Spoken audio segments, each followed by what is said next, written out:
The Checkpoints is presented by pharmaceutical company GM Pharma.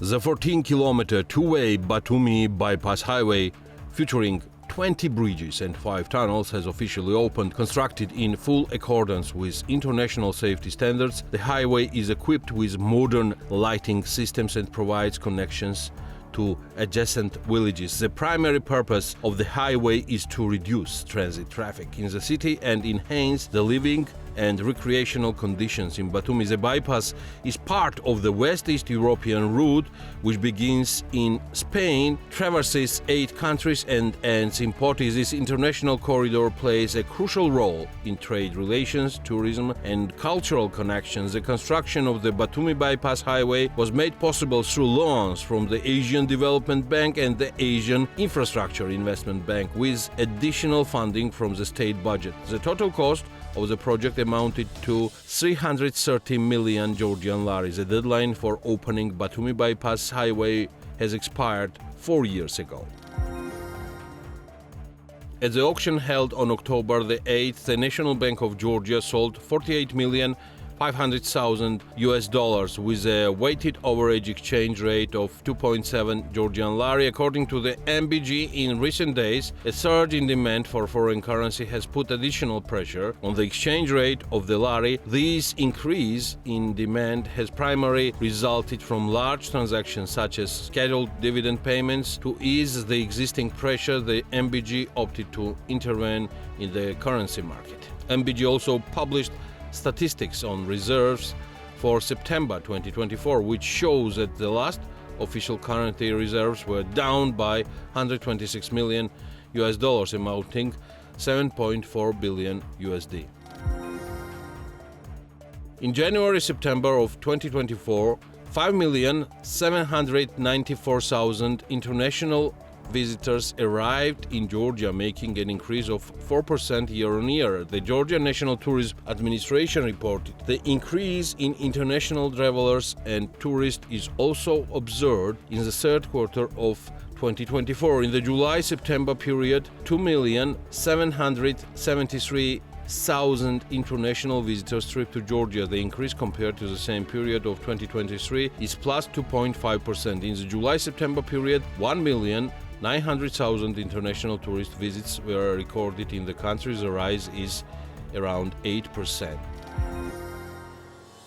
According to Comcom, the only bidder in the auction for acquiring a 5G internet license for the second time was Makti. The overall value of combined internet frequencies is 37 million lari. From next year, intercity regular passenger transport will be carried out by M3 category vehicles. It's a bus. According to the new regulations, which will come into force on June the 1st, 2025, it is prohibited to transport passengers by minibuses between Tbilisi, Kutaisi, Batumi, Zugdidi and Tel Aviv. The change will also affect long-distance passenger transportation in settlements in Georgia that are more than 150 kilometers away. This is The Checkpoints. I'm Elena Quantilashvili, author and the host of the show, and the Checkpoints team is ready to sum up Business and Economics Week for you. As of September 30, 2024, the assets of Georgia's pension agency have surpassed 5.7 billion lari, with total generated profit reaching 1.3 billion, the pension agency reported. Over the past year, since the introduction of 3 distinct portfolios, dynamic, balanced and conservative, the dynamic portfolio has shown the best performance. From August 6, 2023 to September 30, 2024, the dynamic dynamic portfolio achieved real growth of 16.9%, while the balanced and conservative portfolios recorded real returns of 15.1% and 12.6% respectively. The primary difference between these portfolios lies in their allocation to global stocks, with the dynamic portfolio holding 53% in stocks, the balanced portfolio 32%, and the conservative portfolio 18%.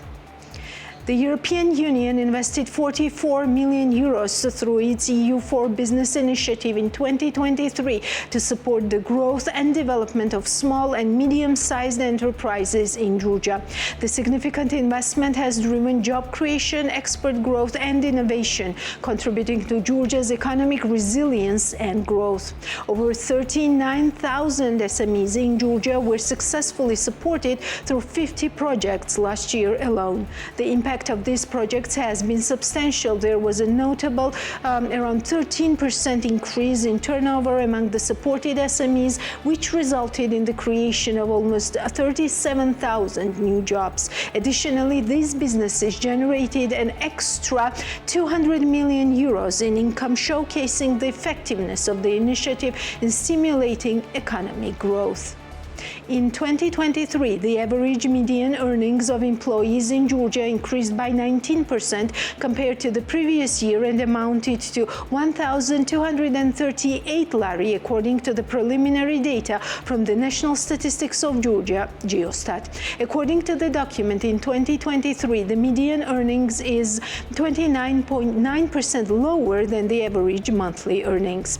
According to the economic activity in 2023, the highest median earnings were observed in the following fields: information and communication 1,960 lari, public administration and defense compulsory social security 1,878 lari, construction 1,810 lari, mining and quarrying 1,705 lari, financial and insurance activities 1,696 lari. According to 2023 data, the median earnings are lower than the average monthly earnings in all sectors. The Constitutional Court of Georgia rejected the petition to suspend the law on transparency of foreign influence before the court's final pending decision. In addition, the Constitutional Court decided to partially accept the lawsuits for a revision. The plenum of the Constitutional Court reviewed the case. The plenum members were Merab Turava, Georgi Kverenchkiladze, Teimuras Tugushi, Manana Kobakhidze, Eva Gotsiridze, Khvicha Kikilashvili, Vasil Roinishvili, Georgi Tevdorashvili. President of Georgia, the Institute for the Development of Freedom of Information, Rights Georgia, the Civil Society Foundation, and others. A total of 122 plaintiffs, MPs Tamar Korzaya, Anna Natslishvili, Levan Bezhashvili, and others, total of 38 MPs, Network of Information Centers and Studio Monitor, filed a lawsuit against the Parliament of Georgia. The authors of the constitutional lawsuits were petitioning to suspend the validity of the disputed norms until the final decision was taken by the Constitutional Court. The plaintiffs believe that the adoption of the very law contradicts the main principles of the Georgian Constitution and hinders Georgia's accession to the European Union, thereby violating the obligation defined by Article 78 of the Constitution of Georgia.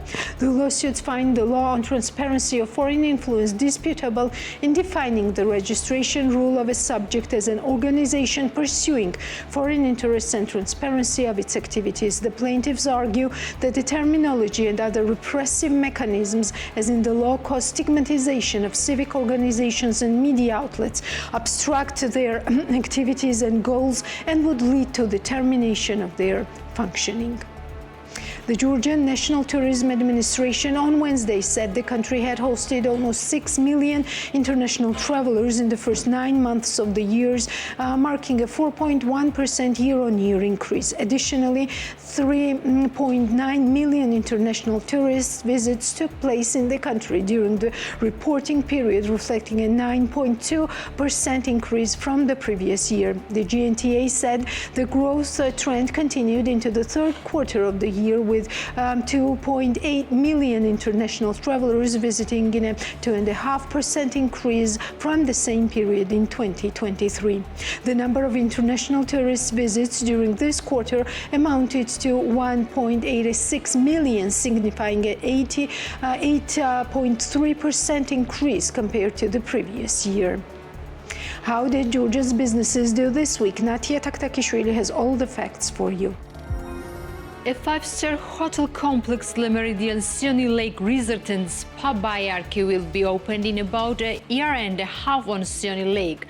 Arki co-founder Ilya Zulay represented the project, but he did not specify the investment volume. However, as of the earlier reports with BMDG, the company planned to invest up to $40 million for the implementation of this project. Georgian Prime Minister Irakli Kobakhidze attended the presentation of a new hotel and recreation complex. In his speech, the Prime Minister said that the country sees extraordinary trends in tourism. The number of hotels has increased 3 times over the past 12 years, and as of him, the government will continue to support tourists and such projects in the future. Arki Complex Le Méridien Sioni Lake Resort and Spa, located on a land area of about 3,000 square meters, will unite indoor and outdoor pools and aquapark, spa, a health center, conference rooms, and outdoor terrace for 550 people, 5 restaurants, bars, open cinema, children's entertainment space, and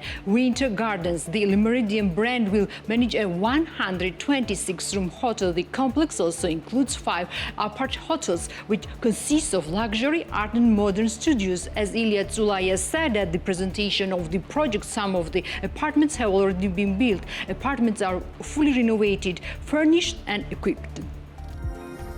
Whistle Group published its financial report for 2023. According to the document, the total income of the group during the last year amounted to 642 million lari, which was 39 million lari less than in 2022. The decrease was due to the fuel price reduction during the last year. Also in 2022, the profit of the group decreased to 34 million lari from 53 million lari. However, the total income of the company increased, which was related to the increase in the value of the company's assets, which amounted to 49 million lari. Taking this into account, the total income of the group amounted to 84 million lari. According to the consolidated report of Whistle Group, the cost of goods sold by the group during the last year amounted to 550 million lari. According to the audited financial report, the largest shareholders of the company are Levant Phakadze, Soso Phakadze, and Georgi Ramishvili.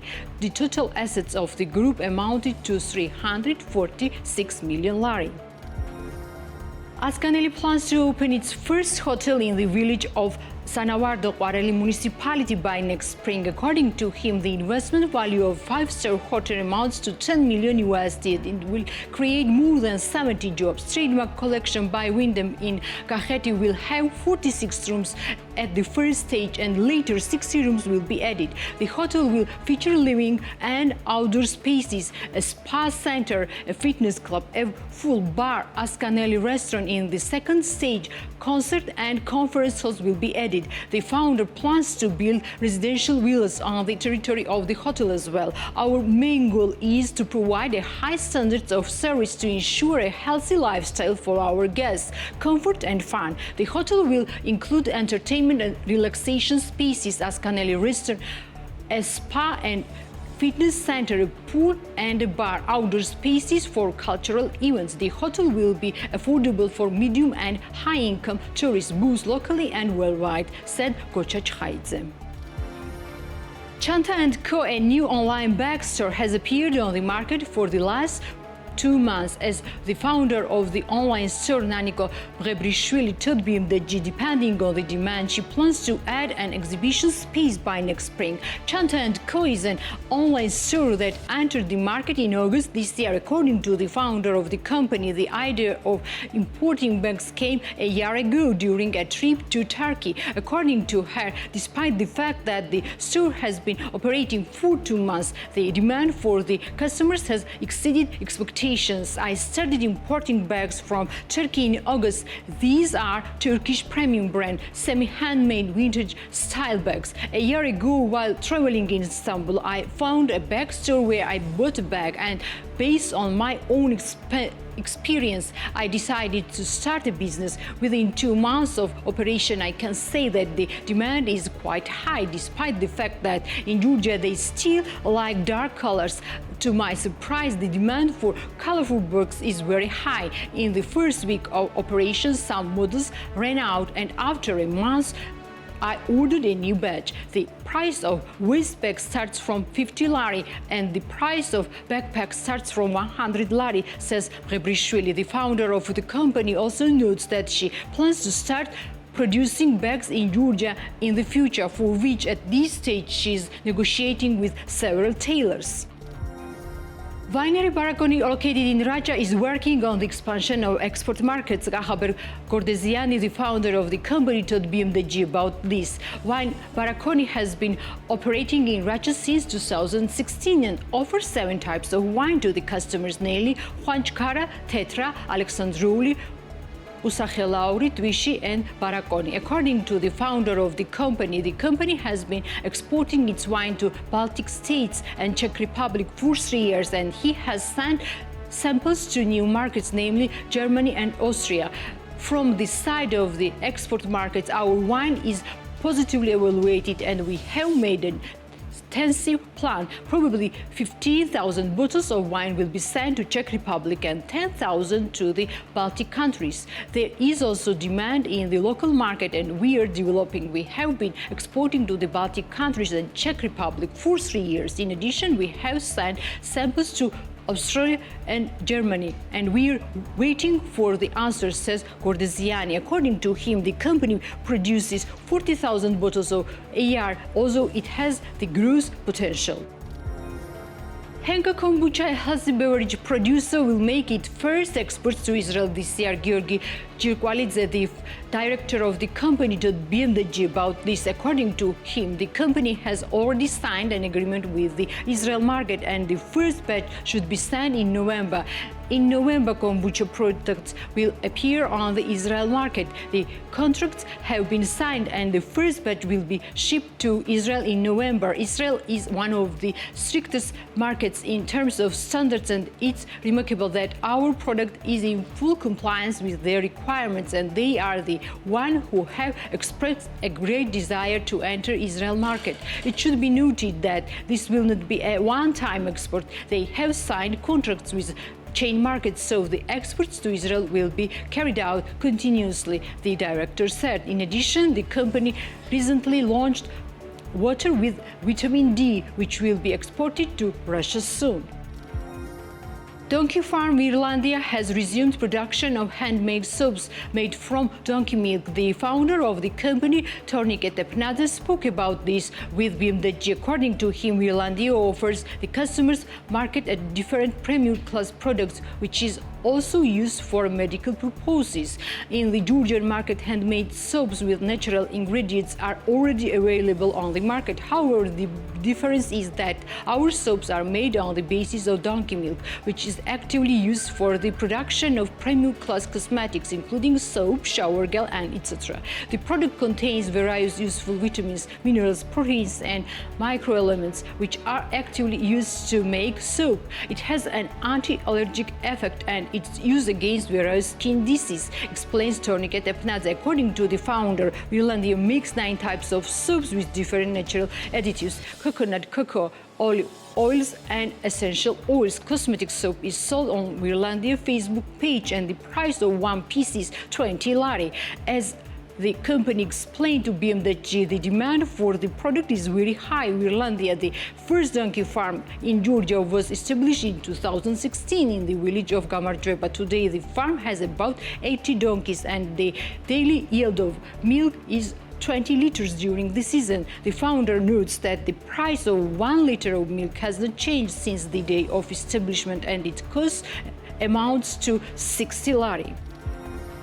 Company Gemovani, jointly with its partners, will start production of Zetamze bread in Kutaisi after Tbilisi. The founder of Kemowani Irakli Chavleishvili told BMWG about this. The company will supply all the big cities of western Georgia. Soon Zetemze bread will start production in Kutaisi and will supply the big cities of western Georgia, namely Batumi, Zugdidi and Zurgeti. In Kutaisi, like Tbilisi, it's planned to produce 5,000 loaves of bread per day. Demand has always exceeded supply, but since we are in test mode, we have not increased production, Chavleishvili said.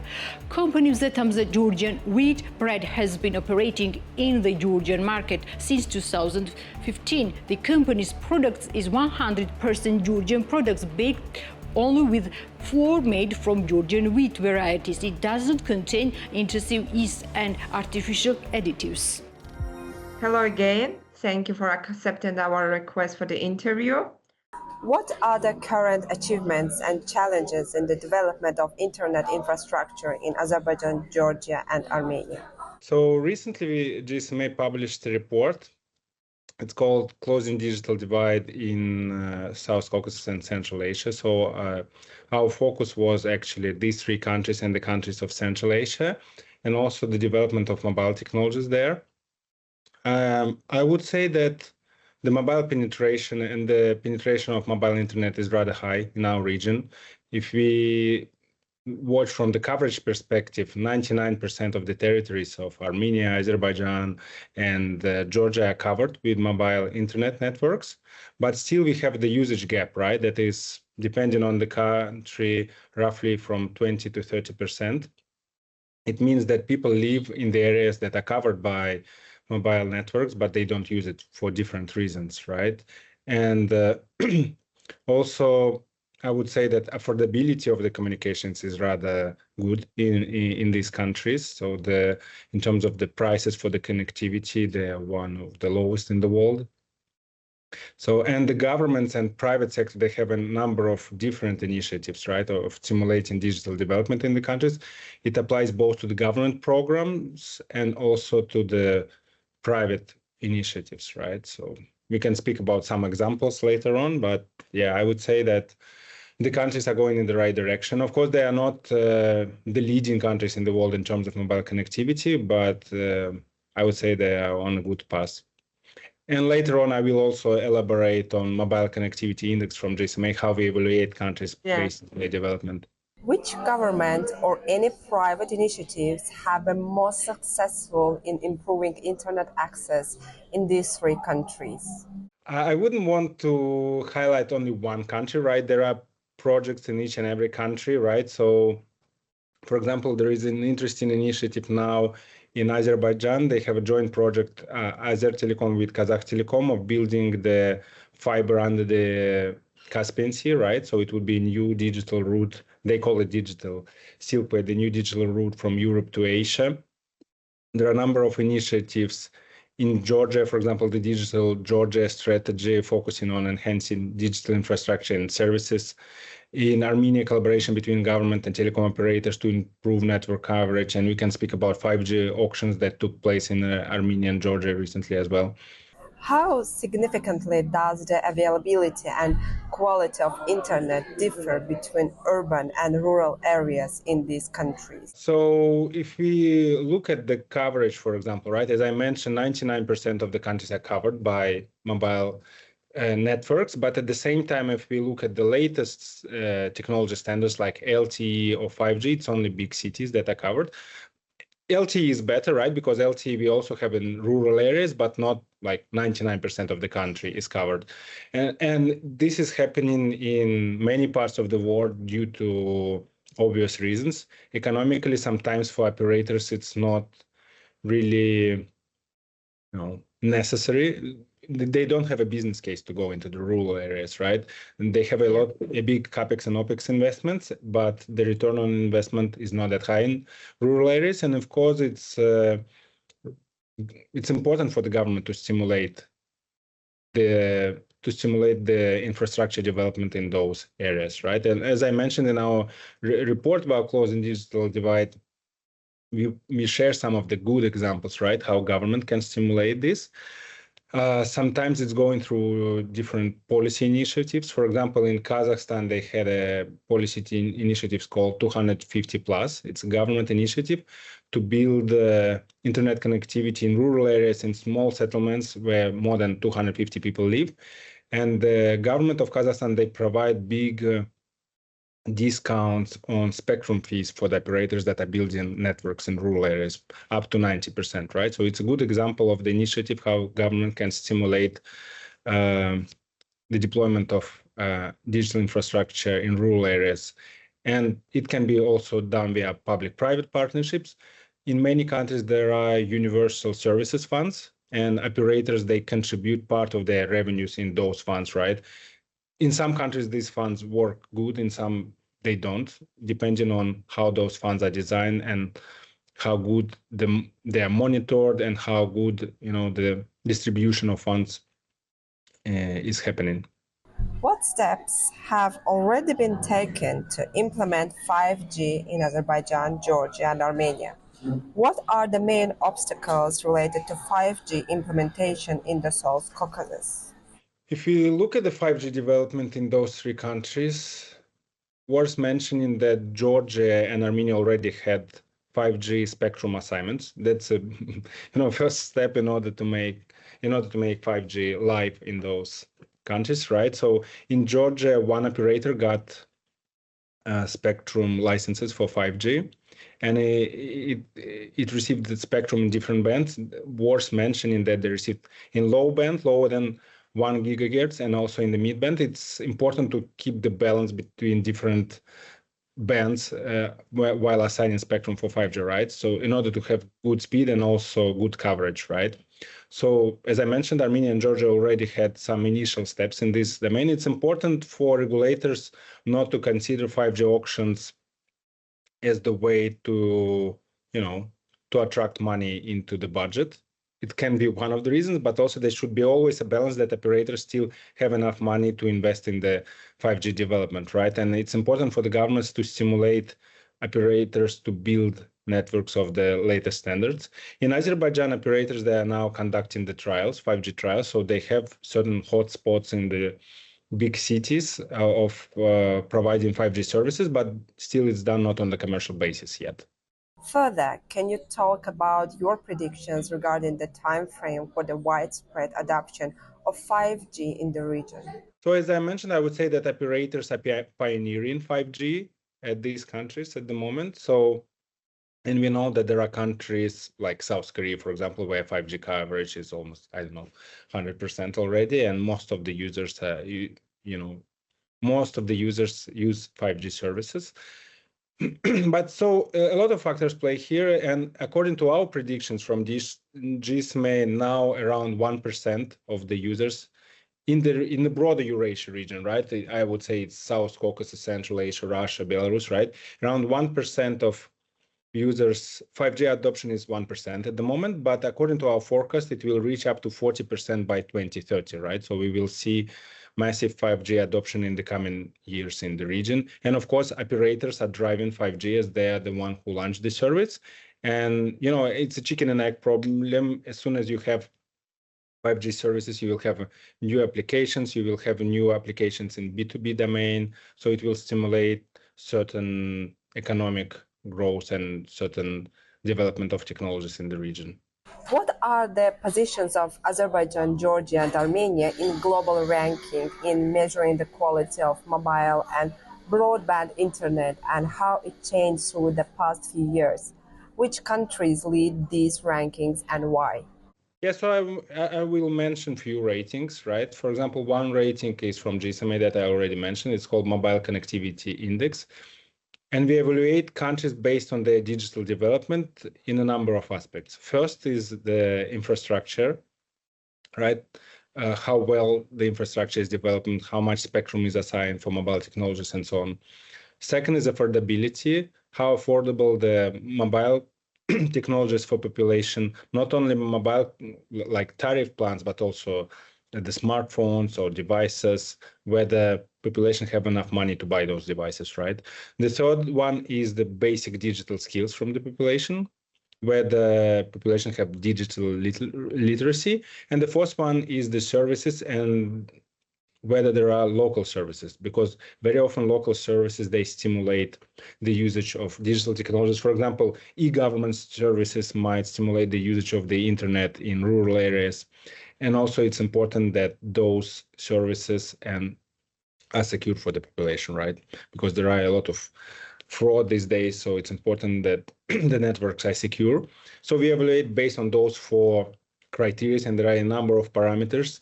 And I would say that all three countries, Azerbaijan, Armenia, and Georgia, are in the group of advanced countries, right? They're rather advanced already. So this rating is published online. Anybody can go and play with the numbers, check different countries.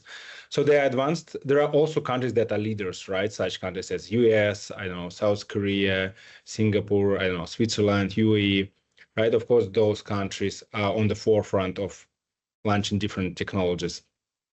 So I would say that they are well positioned, right? All three countries are well positioned. They still have a room for improvement, especially having in mind that they're only in the beginning of their 5G journey. But already in terms of infrastructure deployment and affordability of the services, they are on the good track. And if, as I mentioned, the government works together with the private sector in improving the situation, in perspective, they might go into the leaders segment. What specific measures need to be taken to improve the quality of the internet in these three countries?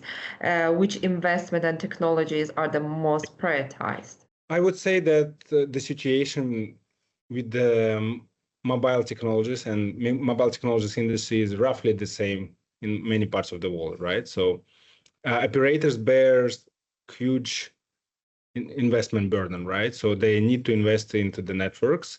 CapEx investments are rather high and OpEx is rather high because the infrastructure is really massive that operators manage. So, and it's important, as I mentioned, to keep the balance between the government requirements and the capabilities of the operators. For example, if the new spectrum is assigned to the operators via direct assignment or an auction, it's important to keep the balance by the price operator pays for this spectrum and the requirements from the regulator in terms of deployment, right? For example, if you request operator to deploy the network in 2-3 years across the whole country, then it means the investments should be higher. And so likewise, the price for spectrum should be low, right? And there are a number of initiatives that can stimulate network investments. First is the spectrum prices and the balanced approach on designing those. Second, taxation, also double taxation shouldn't be applied, right, to the industry. Third one is, for example, EMF limits and also the requirements for the operators, how well the procedures are designed in order to deploy networks and launch networks, right? Whether there is a lot of bureaucracy on getting all the papers and so on. So there should be always a balance. And we can see that in most of the countries, regulators are looking for the best practices, right? And GSMA is sharing those practices with the regulators and operators in order to implement those and stimulate network deployment. What impact or factor could improving internet quality have on the economy and social sphere of these countries? Can you share a successful international example which can be a suitable model for the South Caucasus countries? First, I would like to share one example of, for example, now, if you look at the Eurasia region as a whole, right? The average consumption rate in terms of mobile internet is around 13 gigabyte per user. So it's a big number, right? Each user on average consume every month 13 gigabyte. And according to our predictions, this number will increase by 2030 to 40 gigabyte, right? It's more than 3 times, right? Roughly 3 times.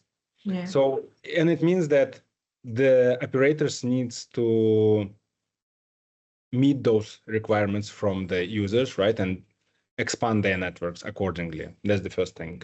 So we see if there is an opportunity for consumers to consume more, they do it, right? And also the contribution of mobile industry in the GDP of the region, of Eurasia region, was roughly 8% in 2023. That is around $200 billion, right? And also mobile industry and adjacent industries provides around 770,000 jobs in the region as well, right? So it's not only mobile operators, but also the companies that interact with mobile operators, right? I don't know, logistic companies and so on and so forth, right? So we can see that 8% of GDP is contributed by mobile technologies in the region.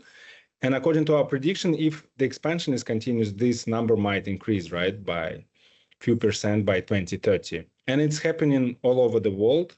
Mobile technologies, they stimulate development of different adjacent industries. For example, I don't know, fintech, right? Or sharing economy or streaming, it all appears with mobile technologies, right? So of course, there is a huge contribution of mobile industry in the development of the countries, and it's in government's interest to stimulate those developments.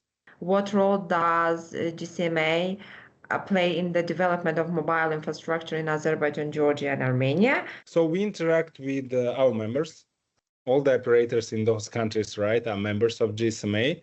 And of course, they contribute to our work and they benefit from participating in GSMA working groups, knowledge sharing with the other operators, and so on, right? Getting best practices from GSMA. So we work with the operators in those countries almost on a daily basis, especially in the questions like roaming and those type of activities, right? Because GSMA is coordinating those activities a lot. That's the first thing. So operators, they participate in the working groups from GSMA on different questions, right? As you probably know, we develop certain standards, for example, eSIM standard, when you can have, you know, digital SIM in your smartphone without the necessity of insert physical SIM. This standard is also developed by GSMA, and we help operators to deploy it in different countries. We work with regulators, as I mentioned, a lot. For example, we have capacity building. It's trainings that we organize free of charge for the regulators. And we organize those in our region as well. For example, we organize events, as you probably know. Our biggest event is Mobile World Congress Barcelona that we organize every year, more than 100,000 participants. And participants, both government and private sector from Armenia, Azerbaijan, Georgia, they attend the event every year. But we also have regional event. It's called M360 Eurasia. We hosted it in Baku this year in May, and we organize capacity building training there for government authorities from the region, right? And every year we choose different topics for those courses, and we also have an online platform for government authorities to get to know better about global best practices in industry regulation.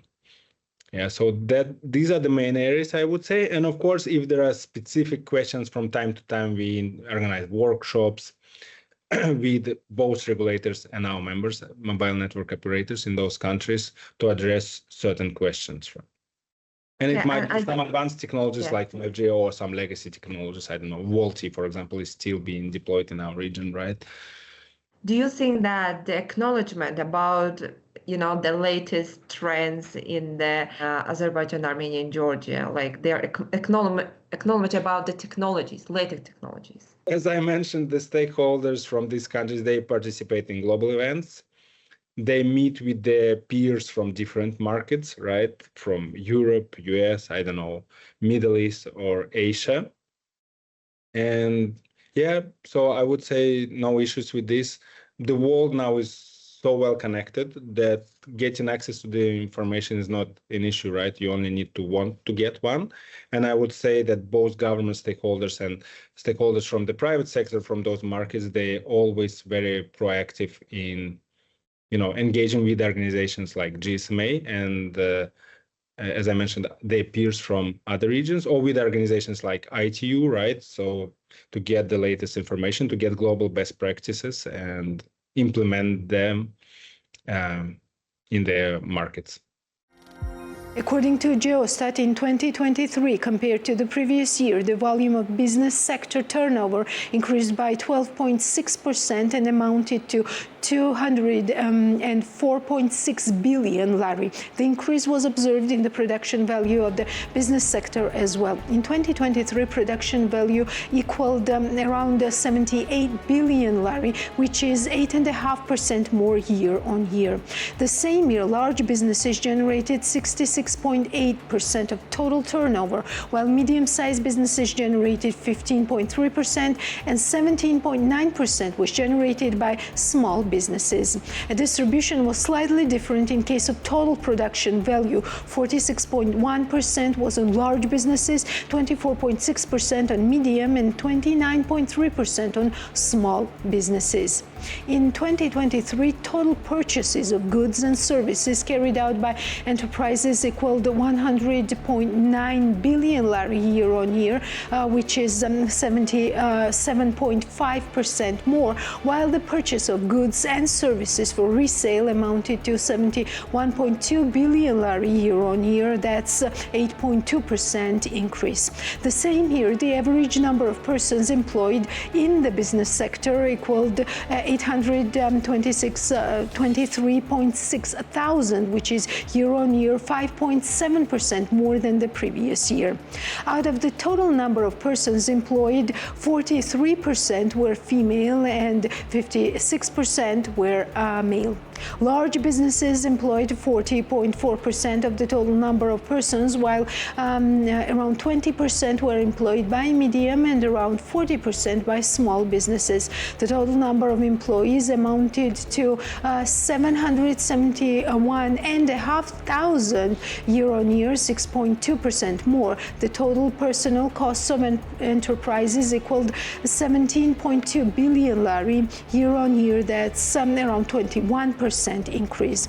In 2023, average monthly remuneration of employed persons equaled 1,827 lari, 221 lari more year-on-year, while remuneration of employed women specifically was 1,445 lari, which is an increase of 181 lari year-on-year.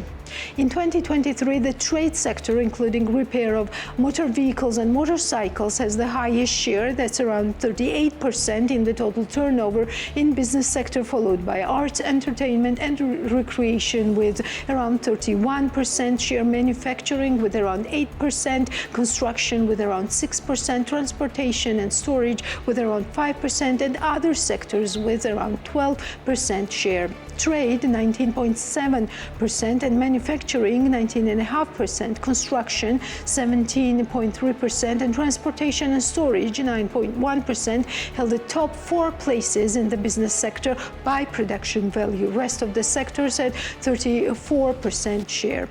Trade, wholesale and retail trade, repair of motor vehicles and motorcycles, manufacturing and human health and social work activities led the business sector by number of employees accordingly, with 28.6%, 11.7% and around 10% share, respectively. However, enterprises engaged in transportation and storage 8.4%, construction activities 8.3%, information and communication around 6%, and accommodation and food services activities around 5% had also a significant share. By regions, Tbilisi and following regions are leading gross turnover. Tbilisi around 79%, Ajara 5%, Kvemo-Kartli 4%, Imereti 3%, Samegrelo-Zemosvaneti 2%. By regions, Tbilisi and following regions are again leading in gross production value. Tbilisi 65%, Ajara 9%, Kvemo-Kartli 7%, Imereti 6%, Samegrelo-Zemosvaneti 4%. Here comes more news and outlook for Georgia's economy in our short weekly overview. The first phase of Anaglia Port project is slated for completion by 2029, with the port expected to receive its first ships in that same year, announced Prime Minister Irakli Kobakhidze. According to Kobakhidze, after signing of a contract with a Chinese-Singaporean consortium, work is already underway, while a Belgian company will soon begin work on the actual deepening of the port. Anaglia Port will dock its first ship precisely in 2029. The port will have a capacity of 600,000 containers per year and an investment of $600 $100 million will be made during this initial phase, Irakli Kobakhidze stated, adding this is also a crucial project for economic growth. He further noted that the railway modernization project essential for enhancing connectivity will be fully completed shortly. The capacity will increase from 27 million tons to 48 million tons. This project is also of vital importance for developing our transit capabilities, Irakli Kobakhidze emphasized. In August 2024, construction cost index increased by 1.1% compared to the previous month, according to the preliminary data from the National Statistics Office of Georgia. As of the document, the change was mainly due to a 1% increase in the price of construction materials, which contributed 0.59 percentage points to the total index change. Compared to August 2023, the construction cost index increased by 7.9%. The latter was largely caused by the 29.7% increase in average monthly nominal wages of employees in the construction sector and by the 3.8% increase in the prices for construction materials, which contributed 4.59 and 2.29 percentage point to the total index change, respectively. Along with these, the construction cost index posted a 19.7% increase compared to February 2022. The National Bank of Georgia has announced that inflation remains below the target level. According to the National Bank, annual inflation in September further decreased compared to the previous month, settling at 0.6%. They also reported that the overall price level increased by 0.3% compared to August. The maintenance of inflation within the target range is largely attributed to the low inflation rate of locally produced goods and services, which in turn indicates the stability of long-term inflationary expectations. The decline in overall inflation compared to the previous month was further facilitated by the reduction in import inflation, core inflation, which excludes food, energy, and cigarette prices from the consumer basket due to the high volatility, stood at 0.8%. The low level of domestic inflation is driving a decrease in service inflation, while the recent reduction in imported inflation primarily reflects the gradual fading of the base effect caused by fuel price increases. The most notable aspects of mixed inflation continue to be the annual decrease in electricity tariffs and antibiotic prices.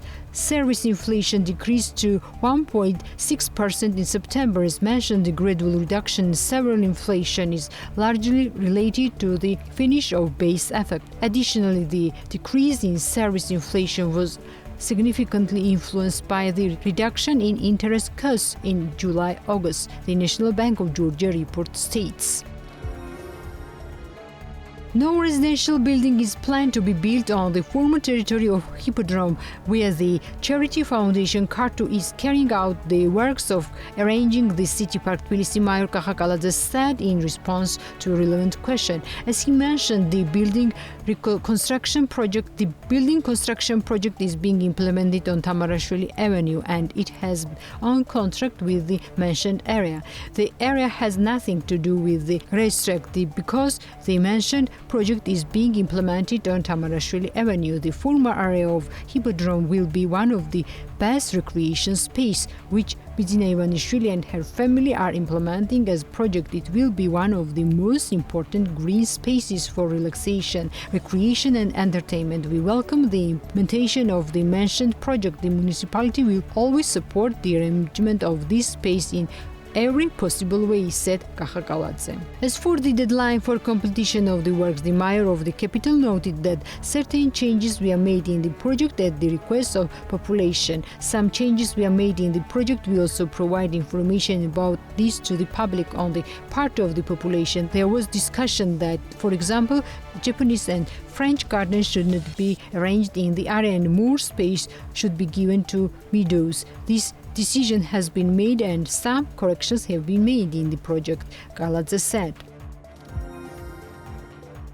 A total of 9,000 tons of non-standard apples have been delivered by farmers to the collecting companies during this year's fruit harvest, resulting in earning of over 2 million lari, the Ministry of Agriculture of Georgia said on Monday. David Zitlidze, General Director of Rural Development Agency, said 12 companies were purchasing the product throughout the country, starting at 25 tetri per kilogram, with 10 tetri being provided as state subsidies. The aim is to ensure smooth sales from farmers, and the delivery process will continue until December 15, he said while visiting the Coordination Center for the Promotion of Non-Standard Apple Sales and a Fruit Processing Enterprise, Shindisi, in the Shida-Kartli region. Shindisi is one of the companies registered in the Coordination Center and has processed 4,000 tons of non-standard apples this year within the state program. Under the state program, 12 fruit processing companies are collecting the fruit at 14 points in Shida-Kartli, Rajarlechumi and Kwemoswaneti Kakheti, Mtshetamtianeti, Samtshejawakheti regions of the country, said the ministry. In 2023, the average median earnings of employees in Georgia increased by 19% compared to the previous year and amounted to 1.238 lari, according to the preliminary data from the National Statistics Office of Georgia. According to the document, in 2023, the median earning is 29.9% lower than the average monthly earning. According to the economic activity in 2023, the highest median earnings we observed in the following fields: information and communication 1,960 lari, public administration, defense and social securities 1,878 lari, construction 1,810 lari, mining and quarrying 1,705 lari, financial and insurance activities 1,696 lari. According to 2023 data, the median earnings are lower than the average monthly earnings in all sectors. As of October 7, 300,000 tons of grapes have been processed in Georgia, setting a record in the history of independent Georgia, according to the Ministry of Environment, Protection and Agriculture. The grape harvest is nearing completion in Kakheti and has already concluded in Racha. Currently, harvesting is actively underway in the Chkomi region. Of the total grapes processed, 296,000 tons come from Kakheti, 1,700 tons from Racha, 304 tons from Lechkomi, and the remainder from the wine-growing regions across the country. The revenue from grape sales has reached 450 million lari, with 20,000 wine growers participating so far. A total of 486 wine companies and wineries have been involved in the harvesting this year. To support farmers, ensure grape quality and promote the stable development of the wine industry, the Georgian government is providing subsidies in Kakheti region. Companies paying at least 1 lari per kilogram for Katsiteli grapes are eligible for state subsidies. Accordingly, from September 13, Harvest Management Company is purchasing Saperavi grape from farmers at 1.50 lari per kilogram. In the Racha region, companies that pay at least 8 lari per kilogram for Alexandroli and Ujuretuli grapes grown in Huanchkara microzone will receive a subsidy of 4 lari per kilogram. According to Google Analytics, the number of readers users of BM.G website in September 2024 was 439,000, up by 18% year on year. As of Google Analytics, these 439,000 readers and users made a total of 1.9 million sessions on the website, which was 73% or 800,000 more compared to the same period of the last year. In addition, according to Google Analytics, 346,000 BM.G readers visited the site from Georgia, 14,000 from USA, 7,000 from Italy, 6,000 from Germany, 5,000 from Norway. During the period, 51% of BM.G readers were women and 48.2% were men. And that's all for today. We'll meet next Sunday, but before that, join the army and follow us on BM.G.